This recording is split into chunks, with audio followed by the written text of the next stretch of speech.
So tibia, this is the medial malleolus.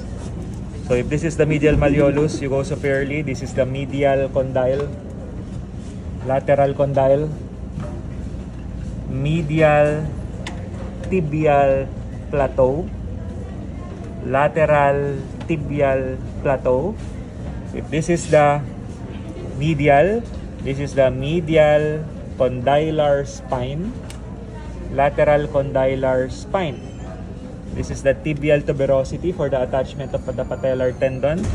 On the medial surface, you have the Gerdy's tubercle for the attachment of iliotibial band. You have the shaft and you have the lateral malleolus. Let's go on the posterior surface.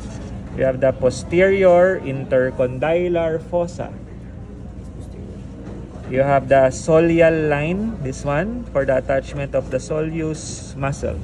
And you have the shaft, you have the medial epicondyle. So you have the fibular head, you have the fibular neck, fibular shaft. Located below the fibular head, near the fibular neck, is the common peroneal nerve. You go distally, you have the lateral malleolus.